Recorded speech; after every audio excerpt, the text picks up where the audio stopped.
दोस्तों, आज की हमारी यह पहली कहानी जो मैं आपको आज सुनाने वाला हूँ, यह ना तो मैंने किसी वेबसाइट से लिया है और ना ही किसी की बताई हुई कहानी है। यह घटना मेरे खुद की मामा जी की एक लड़की के साथ घटी थी, जो यह बिल्कुल सच्ची घटना है। यह बात आज से यही 12 से 13 साल पहले की है, जब मैं छत्तीसगढ़ अपने मामा के यहाँ पढ़ने के लिए गया हुआ था। तो उस समय मेरे मामा जी का घर छत्तीसगढ़ के एक जिला कोरिया में पड़ता था। हालांकि हम जहाँ रहते थे वहाँ ज़्यादातर कोयला खदानों में काम करने वाले लोगों का ही सरकारी क्वार्टर था। इसके अलावा चारों तरफ दूर दूर तक जंगल पसरा था। खैर, वैसे हम वहाँ अपने खुद के ही बनाए हुए घर में रहते हैं और हमारे साथ कुछ और भी लोग वहाँ अपने घर बनाकर रहते थे। तो हुआ ऐसा कि उस दिन संडे का दिन था। मेरे मामा के 2 लड़के और मैं जंगल से क्रिकेट खेलकर यही 11 बजे अपने घर आए। मामी हमारे आते ही अपनी बेटी रागनी से हमें खाना देने के लिए बोली, तो वह जहाँ बैठी थी वहीं बैठी रही, मानो उस दिन उसकी कानों में मेरी मामी की आवाज़ें ही नहीं जा रही थी। फिर मामी बोली, रागनी, भाइयों को खाना दो, वो कब से बैठे हैं, तुम्हें दिखाई नहीं देता क्या? तो इस बार मेरी मामी की आवाज़ गुस्सों से भरी और तेज़ थी, लेकिन फिर भी वह वहीं बैठी एक नज़र सामने की दीवार की ओर देखे जा रही थी। लेकिन इस बार मामी समझ गई कि यह अपने होश में नहीं है। जरूर जंगल की कोई बुरी हवा इसे लग चुकी है, वरना यह ऐसा क्यों करेगी। तो मेरी मामी तुरंत ही वहाँ से उठी और वे उसी समय चूल्हा की आग को रागनी की आगे करते हुए बोली, बता तू कौन है और तू मेरी बेटी के शरीर में क्या कर रही है? बता, वरना इसी वक्त तुझे मैं जला दूंगी। उस वक्त मैं वहीं बैठकर इस सब घटना को देखे जा रहा था। मेरे भी दिल की धड़कनें बढ़ती जा रही थी। मैं यह कभी नहीं सोचा था कि सुंदर दिखने वाला जंगल इतना भी खतरनाक हो सकता है, जिसकी वजह से आज मेरी बहन तकलीफ़ से गुजर रही है। उस समय मेरी उम्र यही 8 से 9 साल की होगी, लेकिन मैं इन सब घटनाओं को उस समय भी भली भांति समझ रहा था। तभी उसी वक्त मेरे मामा जी कहीं से आ गए। तो मैं आपको बता दूं कि उस समय मेरे मामा जी एक पुलिस ऑफिसर थे। तो जब उन्होंने देखा कि उनकी पत्नी उनकी बेटी को आग से डरा रही है और उसके सामने अजीब अजीब बातें कर रही है, वे उसी समय मेरी मामी को डांटने लगे और गुस्से भरे आवाज़ में बोले, यह तुम क्या कर रही हो?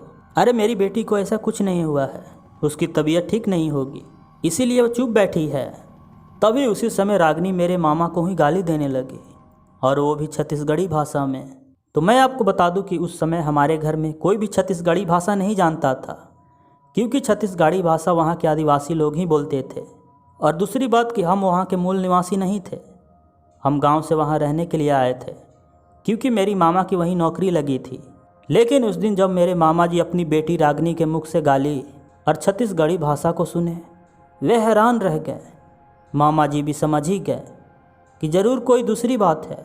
वे उसी समय उसके सामने गायत्री मंत्र के उच्चारण करने लगे और रागनी चिल्लाने लगी।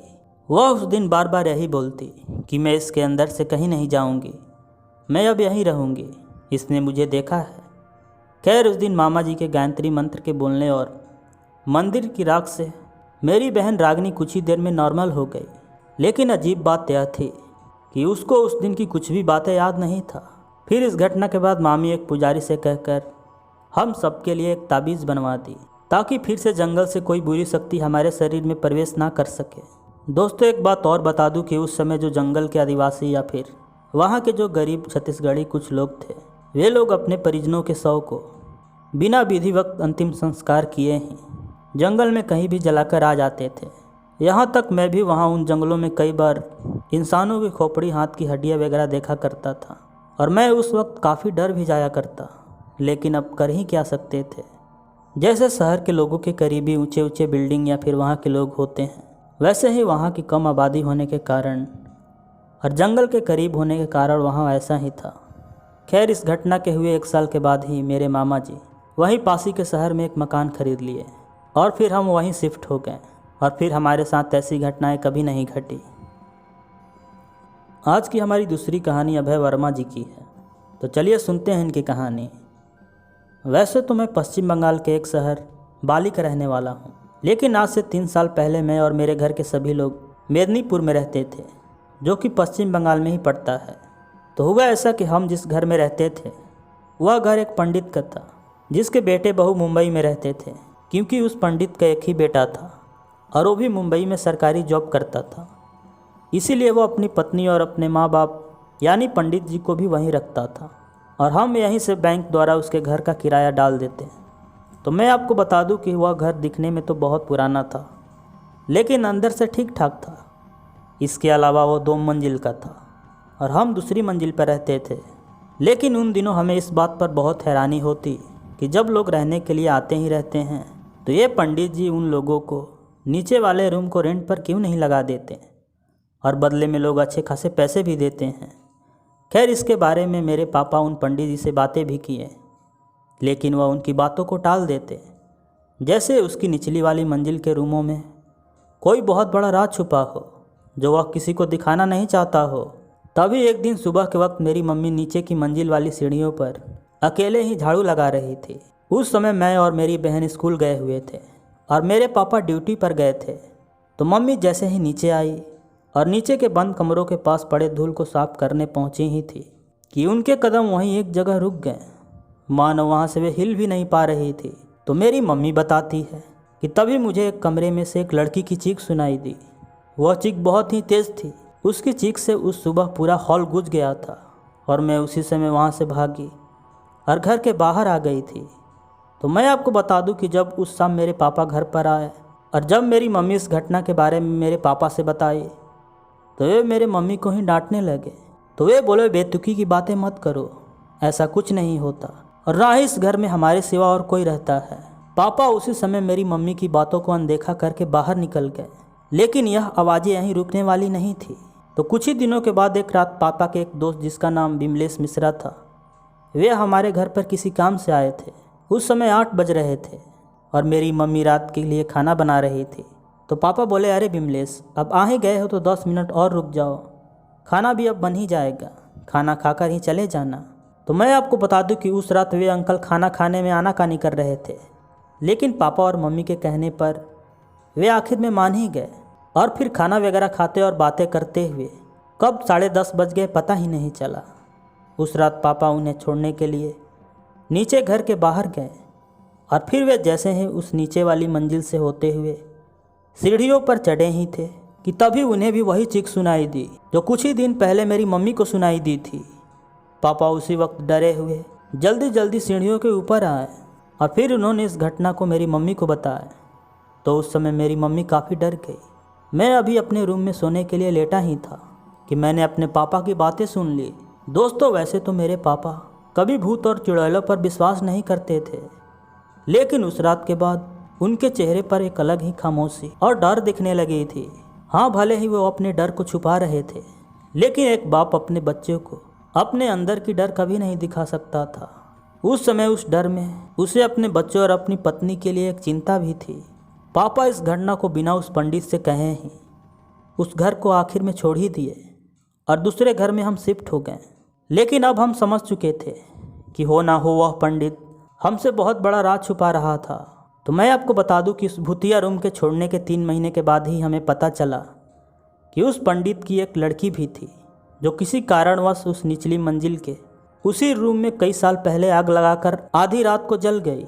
इसके बाद वह लड़की उस नीचे की मंजिल के रूम में आज भी चिल्लाती रहती है और इसीलिए उस नीचे वाली मंजिल में कोई नहीं रहता और ना ही वह पंडित किसी को रेंट पर देता है। खैर, कुछ भी हो, लेकिन यह घटना एक अनसुने तथा अनसुलझे राज के रूप में जहाँ था वही रह गया। दोस्तों, इस कहानी के बारे में आपका क्या कहना है? आप प्लीज़ कमेंट बॉक्स में ज़रूर बताइएगा और साथ ही आप नए हो तो प्लीज़ हमारे इस चैनल को सब्सक्राइब कीजिएगा। तो बिना देर किए हुए चलते हैं अपनी अगली कहानी पर। मेरा नाम उर्मी पटेल है। मैं यूपी के एक ज़िला कुशीनगर की रहने वाली हूँ। यह घटना सन 1998 या 99 की होगी। उस समय मेरी उम्र यही 11 साल की थी। तो हुआ ऐसा कि उस समय हमारे गांव से ही कुछ ही दूरी पर एक टूटा हुआ काफ़ी प्राचीन हवेली हुआ करती थी, जिसमें 3-4 बैर के पेड़ भी थे। और जब भी बैर का सीजन आता, वे बैर के पेड़ बहुत से फलों से लद जाते थे। साथ ही वे बैर बहुत मीठे भी थे। हालांकि वह गांव से कुछ दूरी पर था और ऊपर से एक खंडहर पड़ी हवेली में थी। इसीलिए हमारे गांव के कुछ लड़के दोपहर को जाते और बैर खाकर शाम ढलने के पहले ही अपने अपने घर आ जाते थे, क्योंकि उस समय वहाँ एक यह भी अफवाह या फिर हकीकत थी वहाँ रात को कोई नहीं जाता, क्योंकि वहाँ उस हवेली की मालकिन, जिसकी गर्दन सालों पहले काट दी गई थी, वह अब भी अपना बदला लेने के लिए उसी खंडहरों में भटकती हुई नजर आई है।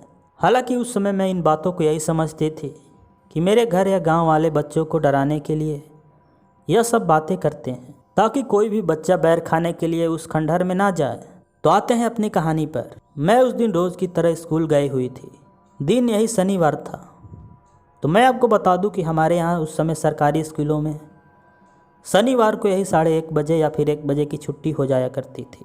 तो जैसे ही उस दिन हमारे स्कूल की छुट्टी हुई तो मेरी एक फ्रेंड्स उसी खंडहर वाली बैर को खाने के लिए कहने लगी। इस पर मेरी और भी फ्रेंड उसके साथ बैर खाने के लिए जाने लगी। तो मैं भी सोची चलो अभी दोपहर का समय ही है, शाम ढलने से पहले ही हम बैर खाकर अपने घर चले आएंगे। हालांकि जब उस दिन हम वहाँ पहुँची तो देखी पहले से वहाँ बहुत से बैर पड़े थे, मानो वहाँ पहले से ही कोई बैर तोड़कर रखा हो। तो हम उसी वक्त वे टूटे हुए बैर उठा कर उसी समय खाने लगे। तभी हमने देखा हमारे सामने से एक औरत, जो दिखने में काफ़ी ज़्यादा सुंदर लग रही थी, वह एक लाल साड़ी में उस हवेली के रूम से बाहर आई और हमें घूरने लगी। उसकी आंखें बिल्कुल सफ़ेद थी, साथ ही वह अपने गले के हिस्से को ना जाने क्यों लेकिन अपने साड़ी में छुपा रही थी और हमारे नज़दीक चली आ रही थी। उस समय मुझे तो उसे देखकर कोई ज़्यादा डर नहीं लग रहा था कि तभी मेरी एक फ्रेंड, जिसका नाम ममता था, उस दिन वह उस औरत के कटे हुए गले को देख ली और वह उसी समय चिल्लाते हुए ज़ोरदार आवाज़ के साथ उस हवेली के बाहर भागने लगी। और तभी उसको देख मेरी सारी फ्रेंड्स उसी समय भागने लगी। लेकिन उस दिन मैं जैसे ही भागने के लिए अभी बाहर निकली ही थी कि तभी वही पड़ी एक ईंट के ठोकर लगते ही मैं वहीं गिर गई और मेरी सारी सहेलियाँ उस खंडहर पड़ी हवेली के बाहर भाग गई। फिर जब मैं पीछे पलट कर देखी तो वह औरत वहीं खड़ी थी और मुझे घूर रही थी। और फिर मेरे देखते ही देखते मेरे सामने ही वह औरत कहीं गायब हो गई। इस घटना के बाद जब मैं अपने घर आई तो मैं इस घटना के बारे में किसी को नहीं बताई। लेकिन उसी रात मुझे बहुत तेज़ बुखार चढ़ गया और मुझे रात को बहुत भयानक सपने भी आने लगे थे, जिसमें मुझे वही औरत दिखाई देती जो उस हवेली में मुझे दिखी थी और वह मेरे खून को पी रही है। मैं उसी सुबह सारी बात अपने दादी को बताई तो मेरे दादाजी उसी वक्त मुझे साइकिल पर बैठाकर एक ओझा के घर ले गए। तो जब वह मुझे देखा तो वह बोला, वैसे तो डरने की कोई बात नहीं है, डर से इसे बुखार आ गया है, लेकिन आइंदा से कभी भूल कर भी उस खंडहर वाली हवेली में मत जाना, क्योंकि मुझे लगता है वह चुड़ैल इसे सिर्फ डराना चाहती थी या फिर कोई और बात होगी। लेकिन आइंदा से यदि तुम भूल कर भी उस हवेली में गई, तुम्हें इसके बाद उससे कोई नहीं बचा पाएगा। खैर इसके बाद धीरे धीरे मैं ठीक हो गई और फिर कभी भूल कर भी उस भूतिया हवेली में मैं नहीं गई। दोस्तों एक बात और बता दूं कि हमारे गांव के पास पड़ी वो हवेली आज भी है और उसमें पड़े बैर अब नहीं है। दोस्तों आज की हमारी ये कहानी यहीं पर समाप्त होती है और आशा करता हूँ आप लोगों को ये कहानी अच्छी लगी हो। तो आप प्लीज़ नए हैं तो हमारे इस चैनल को सब्सक्राइब कीजिए, वरना जाते जाते एक लाइक तो आप कर ही सकते हैं। मिलते हैं नेक्स्ट वीडियो में, तब तक बाय एंड टेक केयर।